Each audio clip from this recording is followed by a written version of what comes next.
entrepreneurs. You're tuned into the hottest show on IG Live. It's the Mode Today series on Black Muslim businesses. And excuse my weird camera angle today. I'm on the construction site, so I am just going live from there. Muhammad the Midwife has joined. Mimi has joined. Q Assist, Brother Lamont. Welcome, welcome. We are waiting for our guest. She's got a beautiful service, Sister Shia or Sister Shia. We'll figure out how to properly say her name. My assistants didn't let me know that, but that's okay. We will find out, and we're going to bring her in to talk about her solutions for especially Black women, but for women in the prenatal and birth stages, let's say it that way. And we'll get more clarity when she comes on. But I found her extremely interesting, and I'll explain that once she gets on. When I was doing some research about her, I was really, really fascinated with what it is that she does and the assistance that she gives to women during childbirth, as they're giving birth. So let's see, let's bring her on. Let's see. I thought I saw her. Let's see. Let's find out what she's joining from, and we will be right with her. In the meanwhile, while we're waiting for her to request to join, she says, I am here. Sis, if you could, oh, it's Muhammad the Midwife. Okay, I was looking for a different login. In the meantime, you all sign up for the masterclass. The link is in the bio.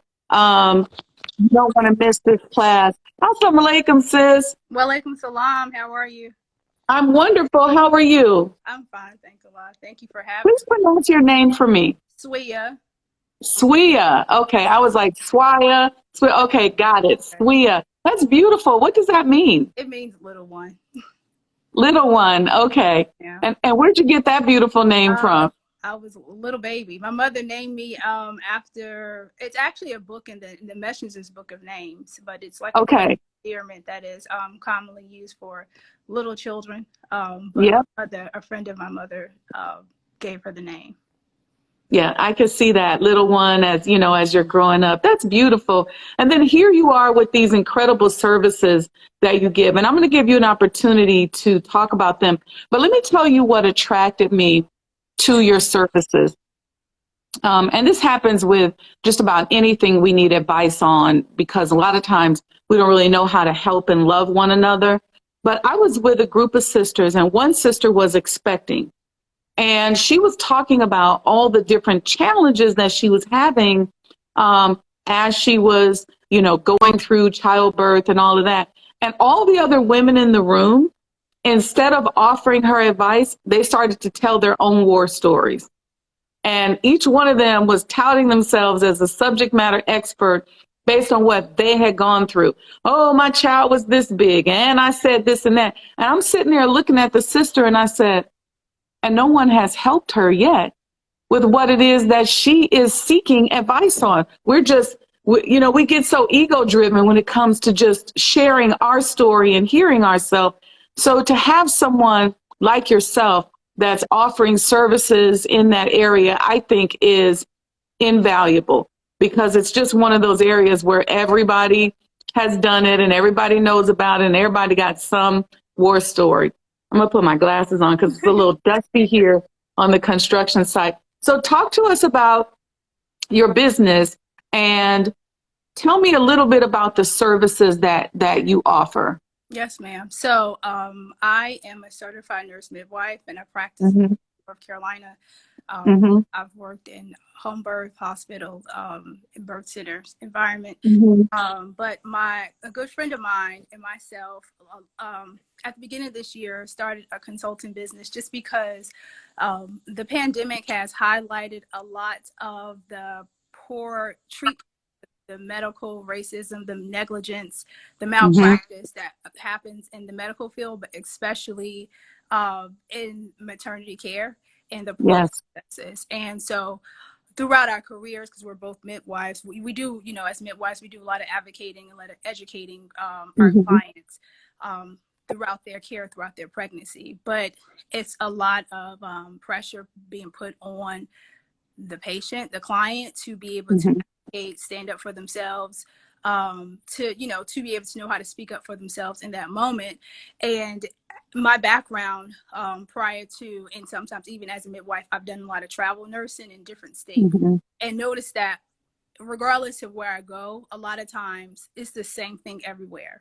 And there's that, like, people to be dying. There's no reason for women to be dying from pregnancy related causes. There is no reason for women to not have their blood pressures better controlled before leaving the hospital. So I see a lot of the same things over and over again. So we decided to start this consulting business to really partner with obstetric practices and hospitals to review their policies, to review their practices, provide training, to be able to get them up to date with the way that evidence-based practices, to get them up to date with most standard standards of care, so that everyone is getting the type of care, so that these things are not happening. So our bigger goal is to partner with organizations, hospital organizations, OB practices, but we also have done a lot of, like, educating doulas, a lot of childbirth education classes, things like that for moms and babies, but to be able to help and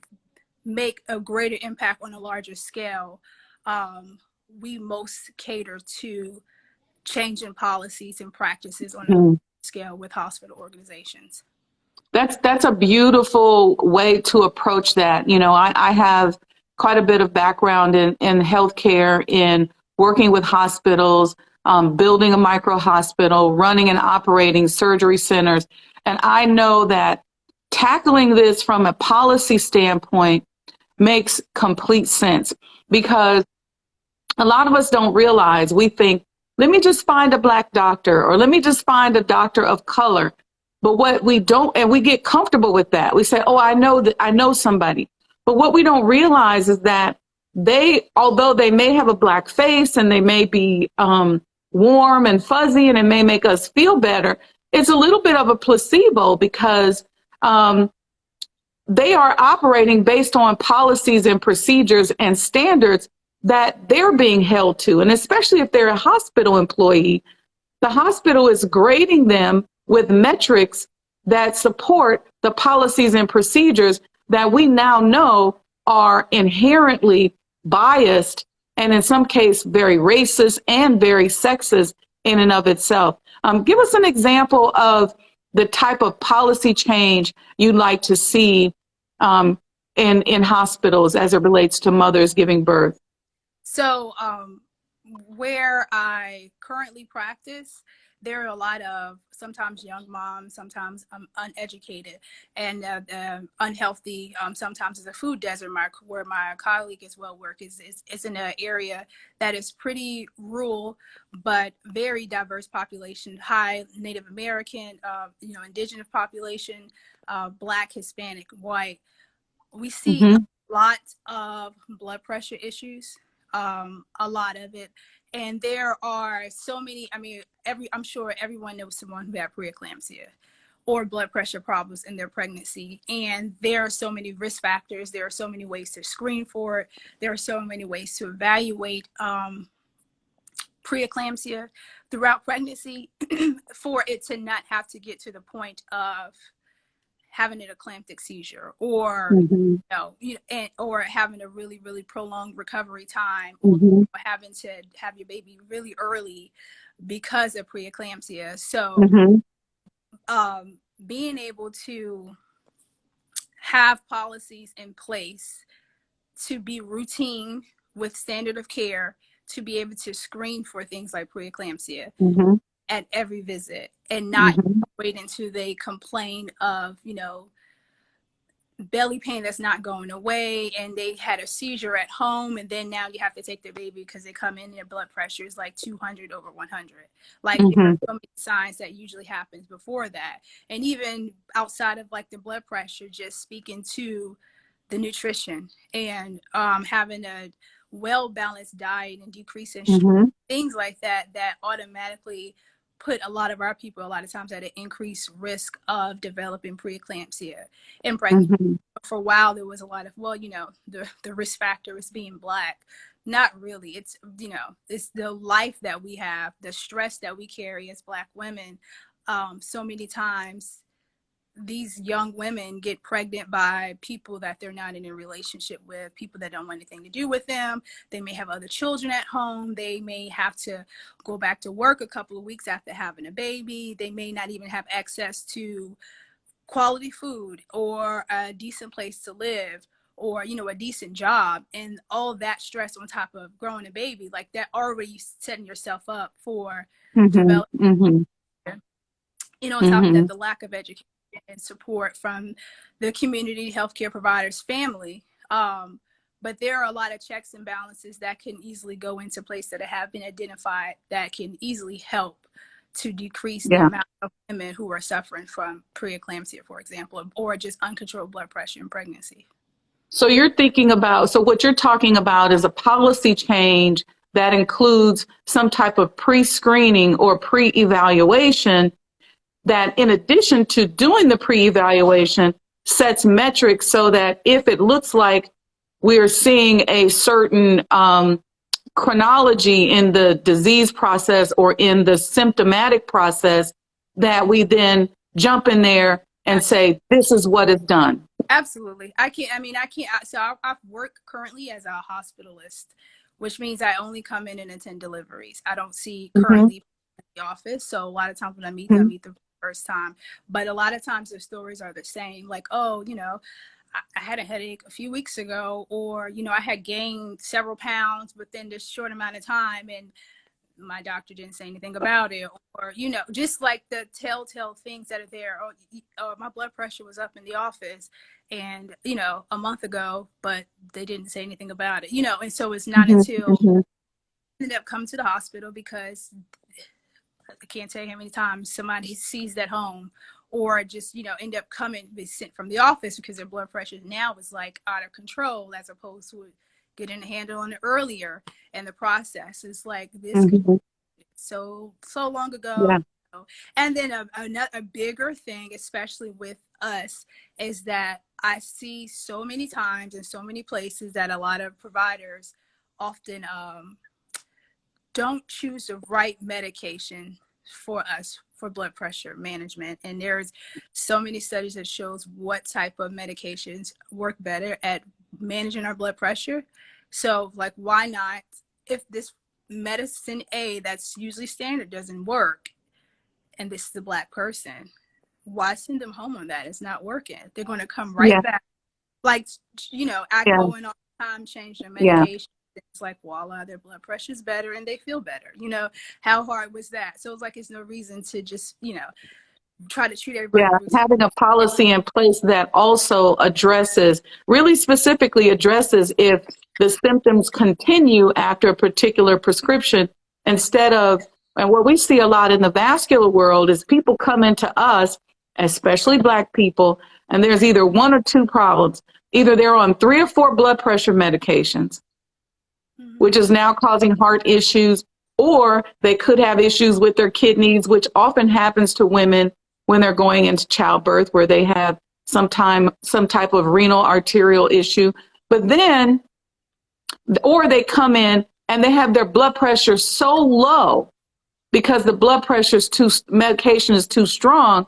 You know, we have people who come in and they're like 110 over 60, and like, wait a minute, that's way too low for you to even be able to pump blood to your organs and to your baby. So I totally agree with attacking this from it's double-sided. It's you know, it's multifactorial, but the policy side is critical, because doctors will continue to do, and most doctors practice medicine based on the way the insurance companies tell them to practice medicine, not based on being a clinician like what you and your partner are doing. And then there's the social issues that you mentioned, relationship issues, dietary issues. How do you address that, or do you address that in your business? We do have some resources for like rural health resources in particular, because a lot of times these rural health places have like food deserts. So resources to connect, people with other places in their community so that they can have access. So when I've worked in public health in the past, which was also a food desert, and a lot of times doing things like putting these clients in connection with Medicaid that provides transportation for them to get their appointments and be able to provide sometimes food vouchers for them, for their babies, things like that, so that the only option is not McDonald's, because a lot of times nothing around besides fast food. So there are a lot of grants. There are a lot of like local farmers, especially during this time of the pandemic. It was a lot of food that was being wasted because they couldn't do anything with it. Like there was an overproduction of food because food couldn't get to like public schools and restaurants and things like that. So it was a lot of food available for people to just like, here, come and get it. But I mean, so just being able to connect them with things that are like in their local area, that like, here, you can have these free fruits and vegetables, to be able to come. What, now I know also once they get ready to have childbirth, what is a midwife and a doula, and do you recommend that, especially for women of color? Absolutely. So that's probably one of the number one question that we always get, or anybody who a midwife or doula always gets. So a doula is a unlicensed professional. They are a support person. So they provide emotional support. They provide physical support for you during labor. So like the back rubbing, the labor coaching, you're doing a good job, and encouragement, and recommending different positions to help labor progress. There also usually serves as a good source of education and resources, for you, and an advocate for you. And that is their role. They're not a licensed medical professional. My partner and myself are both certified nurse midwives. So we hold master's degrees in nursing.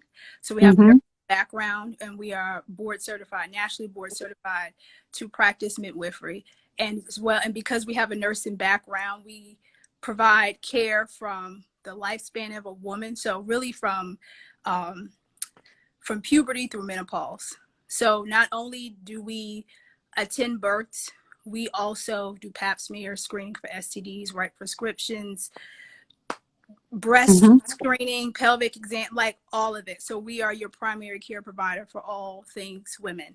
Have the capability of doing that, as well as attending your delivery, delivering the baby, sewing you up if you have any tears, all that. So very different scope of practice from a doula. That's important, and thank you for clearing that up, because a lot of people think that they're interchangeable. And I literally was just explaining to someone the other day, we have a practice that we're connected to in Maryland, and they're just midwives. They're nurse practitioners like yourself who they deliver babies. They function under the scope of a physician, but they have their own office and their own practice. And they can also oftentimes give you the additional care that you might be missing in a hospital or with your your physician, who may be very busy and who just might be bound to these policies and procedures that they're being measured by in the hospital. Right. The big thing is that OBGYNs are surgeons. So yes, they attend delivery. Some of them. Right. But most of them, right. If they are obstetrician, gynecologists, then their education is much longer because they're surgeons. So they do GYN surgeries, they do obstetric surgeries. They also attend vaginal deliveries, but the background of a certified nurse midwife is a nursing background, which means we have a background of educating and promoting health, whereas they are surgeons, and that is their specialty. So in the state of North Carolina, we practice with supervising physicians. So if I manage low risk, moderately risk patients, clients. And if I have high risk clients, then I co-managing with my physician. And if it's, if I'm like, okay, well, I don't think it's safe for us to have vaginal delivery, I'll call my physician and, I'm going to do a C-section or whatever. Right. So they are there for backup. They are their surgeon. They are our supervising physician. I mean, they serve a purpose, but if you're a low risk even moderately risked, then it's totally fine to, you know, have a midwife for your care, because you will certainly get much more time if you're able to have someone who practiced the midwifery model of care. Your appointment visits are usually 30 minutes long, sometimes an hour. When I was in public health, they were up to an hour, whereas the traditional, what insurance gives for regular OB visits, is their 10-minute slots, 15-minute slots. Yep. So that Yep. it's a major difference in the midwifery model of care and the medical model of care. And that is where a lot more education comes in, and you're able to prevent so much more stuff, because you have time to sit, to get to know that person, you know, as opposed to just one person after the other. I can't tell you how many people say, well, I mean, I had questions, but I didn't even have a chance to ask because I came in, just listen to the baby and left out. Like, yeah, I'm like, well, because they only get 10 minutes with you. By the time you get worked up and use the bathroom, your time is up, you know, as opposed to That's an example of practicing medicine based on the way the insurance companies tell you to practice. Absolutely. I mean, and it's and everybody's kind of in a tough position, because with insurance, and just getting to the other side of things, that there's unfortunately not a lot of money to be made in obstetrics, because insurance only reimburses one time for the entire pregnancy. The doctor only get paid once after you have your baby. Right. And then maybe one more time if you come to your 6-week postpartum visit. So all those 9, 12 appointments throughout your entire pregnancy, they don't get paid for. And that's why they have to have so many 10-minute visits throughout the day to make up for only getting paid for it one time. That's exactly right. That's where I was going to go. Thank you for going there, because, and that's not just the case, you know, in your field. That's the case across the board a lot of times, especially if you have a surgery. There are some types of surgeries that, you know, you got 90 days that you still have to see the patient and you don't get paid. And a lot of doctors are in positions where they just can't afford it. So it's a system that needs to be revamped. And adjusted. Absolutely. And there's no benefit, unfortunately, now to even having a vaginal delivery. Like, I won't even go into how much insurance even gives us to attend a vaginal delivery. It's ridiculous. Why don't you go into, just go into that, because I was telling somebody the other day that they had a family member that had a procedure. And I was explaining to them, I said, do you know that your surgeon only got $1,800 for performing that surgery on you? And she's like, but wait, I saw the bill and the hospital got $40,000. Yeah, the hospital may have gotten that. Facility fee, the facility fee, but the surgeon got $1,800, and that's why he's racing from one surgery to the next. Absolutely. Yeah. So about 49 to 51% of births in the United States are paid for by Medicaid. Medicaid probably reimburses like $1,500, maybe $2,000 vaginal delivery, versus, you know, $10,000 plus for a C-section. That's not a lot of money. Like, you think about your entire pregnancy, that's almost a year worth of visits and a delivery. And then if you come to your postpartum visit, then they may get another like $500.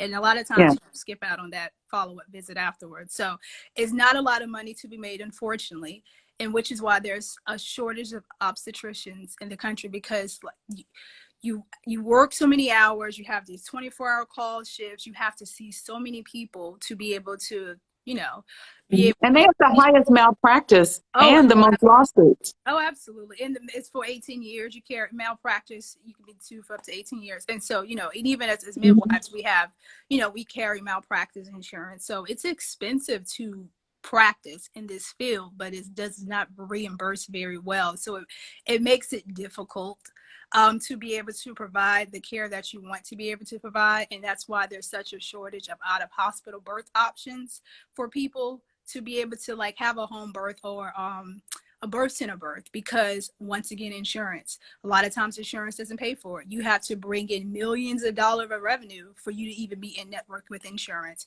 And that's just a birth center. And I mean, if you're a birth center, you're trying to be affordable to a client. And if you're not bringing in millions of dollars, then you have to be out of pocket with everybody, which means you have to have $5,000 to $10,000 cash to, you know, and who just have Mhm. $5,000 to $10,000 cash to, Mhm. their Mhm. pregnancy, which a lot of times is not even planned.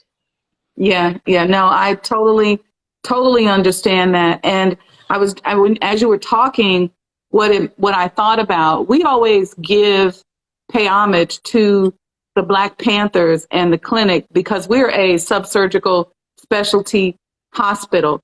And so were it not for them fighting in the 60s to pull healthcare for our people out of the hospital and create independent clinics and independent research, then you and I in this field, sitting here with independent practices and independent businesses, we wouldn't even be here. And so I Right. think expanding onto that model, and even the most honorable Elijah Muhammad, who planned for us, from this house I'm in, to have our own hospitals so that we can develop policies and procedures that specifically address the problems that our people are having, especially in the area of childbirth.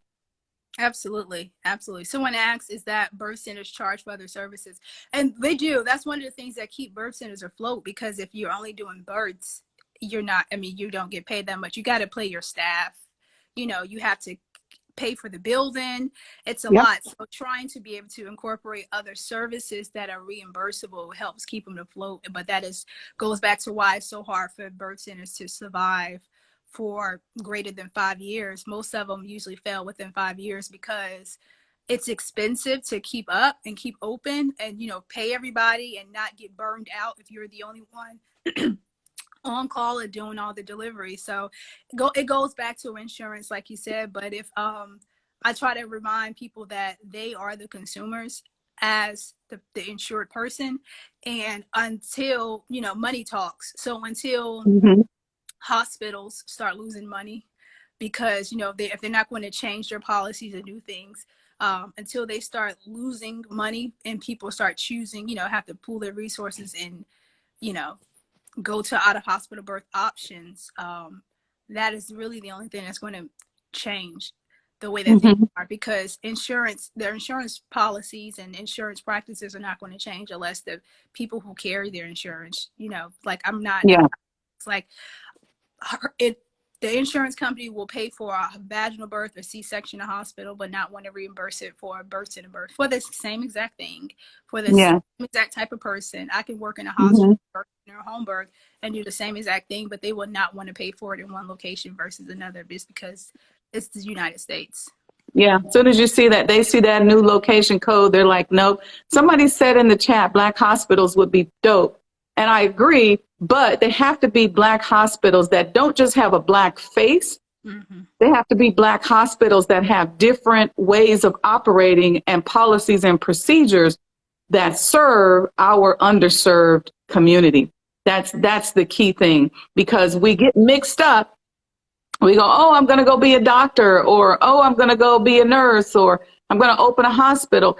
In our case, we had to fight to change. And I fought on a federal level to get CMS to even change in our region, which is the Mid-Atlantic region, the policies and procedures around the care for vascular surgery.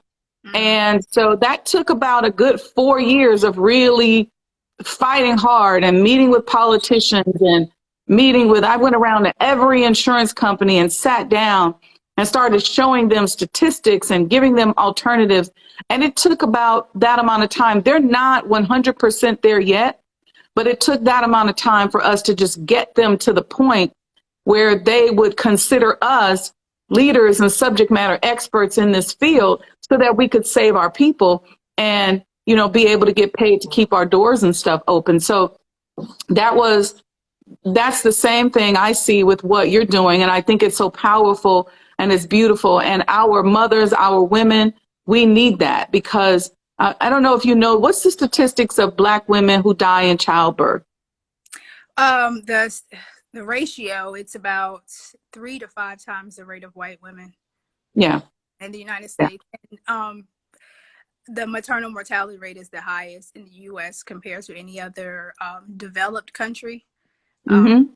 So the beginning of this year or last year, the Surgeons General, in conjunction with the Joint Commission, have come up with some things to address the maternal mortality rate. So hospitals will start, which is good, will start being penalized for not treating people's blood pressure appropriately before discharge.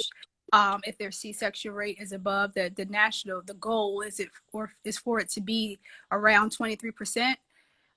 So if it's like above 30% for their primary C-section rate, they're talking about starting to penalize hospitals for it, because I mean, there are some places that are practice that I won't name, who it's common practice for people just that offer people a C-section just because. And you know, there are certain places in this country that people automatically get a C-section and a tummy tuck at the same time just because that's just what they do.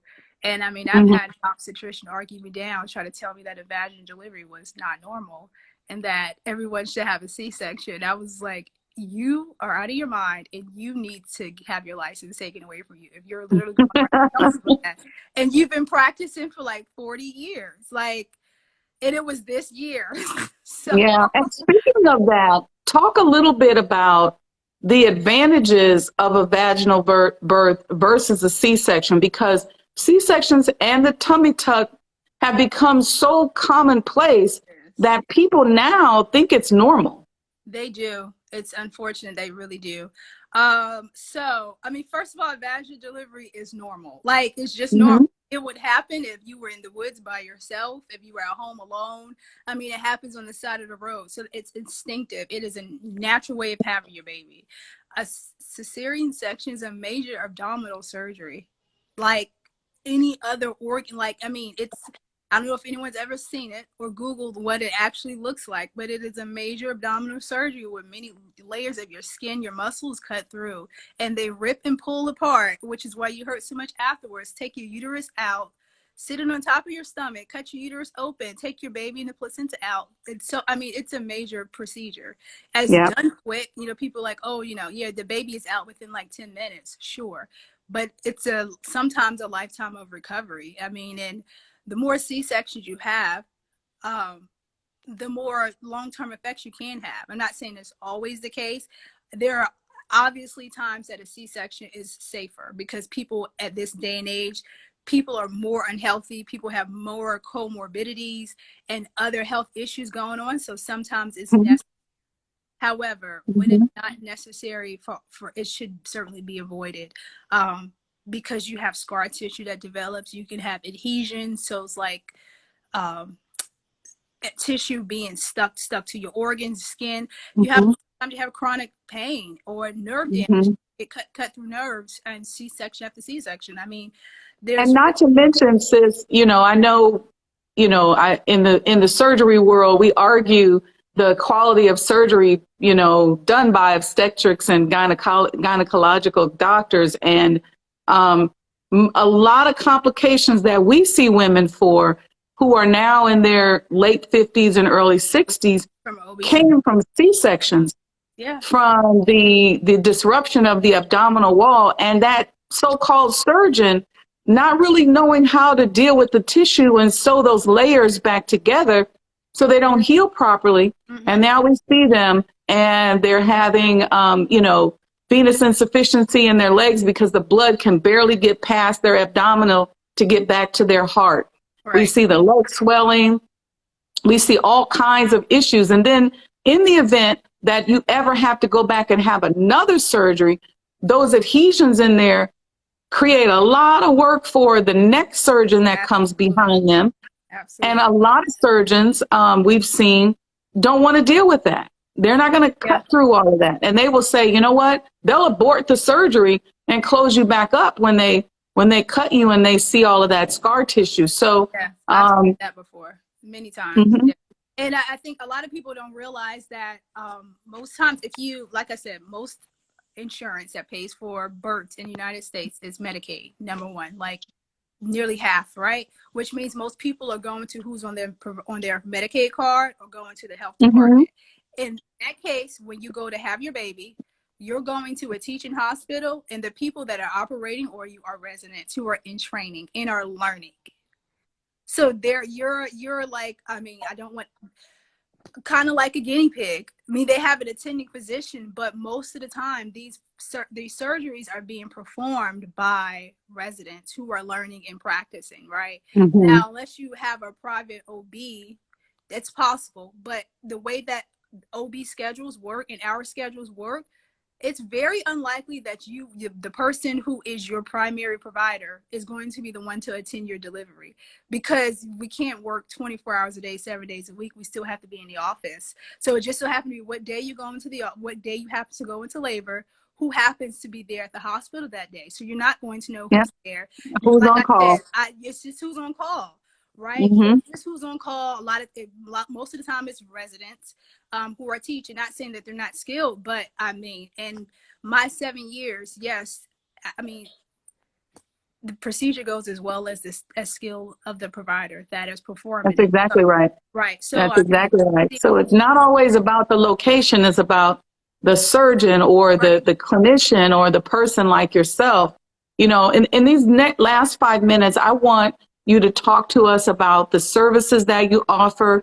There are tons of people around this country that can, and I will say this because I'm somewhat of a subject matter expert in healthcare, and I want to tell y'all, sister knows her stuff.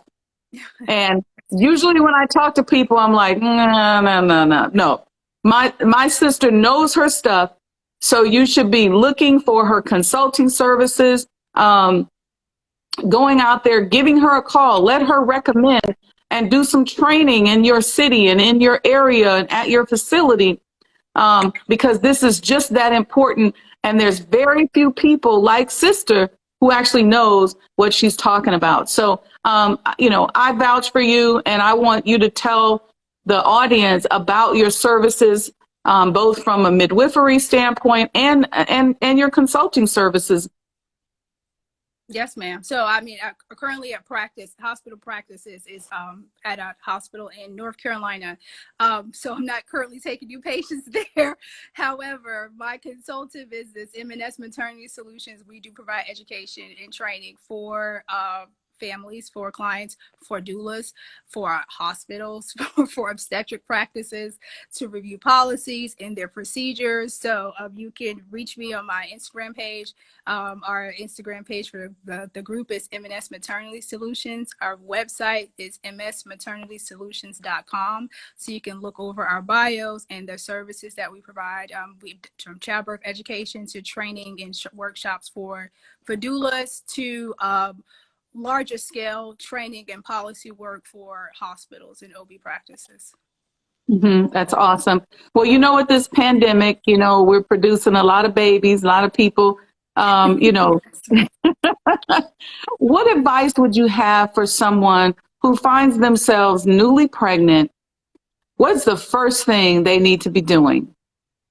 Educating themselves as much as possible. So I would say to do your research for where you are, based on your insurance. Unfortunately, you know, depending on if you have access to a midwife, find out you know your risk factors for a home, hospital, or birth center birth, if you even have those options in your city.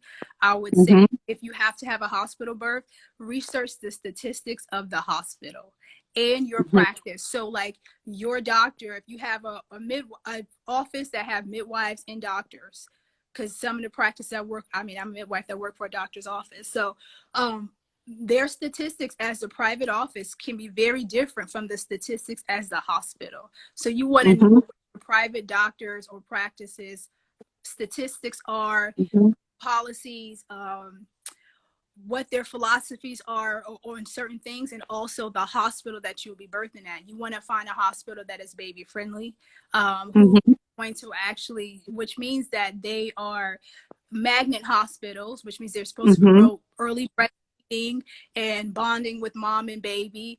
You want to find somewhere that has a low primary C-section rate. If you're in a rural area, I saw someone mention about, they say once a C-section, always a C-section. Unfortunately, depending on where you live, because if you live in a smaller town that the doctor does not stay in-house and anesthesia is not in-house, then if you've had a C-section, they're going to make you have a C-section for further future deliveries, because They cannot induce you. They cannot labor you. Because in the event of an emergency, it's going to take 30 minutes for anesthesia or the obstetrician to get there. So they have to schedule for automatic C-section. So that's something that you need to know based on where you live. You want to find local educators, so a doula, childbirth education classes to help you to cope with labor and birth. And then that support person, I think a doula was certainly is helpful for everybody, just because they will advocate for you, help you throughout your entire pregnancy and beyond. Is there a directory for doulas and midwives? There is. There is a Black doula directory. What is it called? I mean, you can Google Black doulas, and their national website, so you can find doulas in your area. There are a lot of Facebook group pages with local doulas. If you look for like local pages with like home birth or out of hospital birth or doulas, things like that, you can find National Black Doula Association. That's what it is, the National Black Doula Association. Their website. But to be able to That's find beautiful, sis. Beautiful, beautiful advice. And thank you so much. And I would add to that it's also important that we get up and do something for ourselves. Absolutely. Stop being afraid of money. Stop being worried about whether or not you can make money, and get out here and get you some money, so that if you have to pay to have your child outside of the network or in a way that is different from what the traditional policies and procedures are at your local hospital or whatever, so that you can pay for maybe extra services for the doula. If you have to pay somebody like yourself on the side to come and assist, you want to be able to do that. Any resources in order to be able to live outside of this system, or to even properly navigate that system. So that's really, really, really important. Absolutely. I completely agree. I mean, honestly, a home birth out of pocket, paying cash is cheaper than a hospital birth, because a lot of times if you have private insurance, by the time you get your bill, you're paying about the same amount anyway. And it's cheaper. Yeah. You know, and the care is so much different. It's so much more personal. It's incomparable to a hospital birth, for sure. Yeah. And then make sure, as individuals, family, as we close this out, don't limit your care to what the insurance companies will pay for. I see so many people that say, well, I need such and such procedure, or I really need to see a specialist, but the insurance company won't pay for it. Listen, find out what that visit will cost, find out what those diagnostic tests will cost, and figure out a way to come up with the money, just like you figure out a way to come up with the money for everything else. We have to take back our own health. We have to own our own health care. We have to take control of our own health care. So thank you so much for joining us today. You're welcome. You're welcome. And give your website one more time so everybody can go out there and visit. My website is msmaternitysolutions.com. msmaternitysolutions.com. Yes, ma'am. Thank you, sis. Thank you for joining us today. We really appreciate you. And thank you for picking up this mantle and being the torchlight in this field in our community. Thank you so much. I appreciate you having me on. You're welcome. Assalamu alaikum, sis. Wa alaikum salam.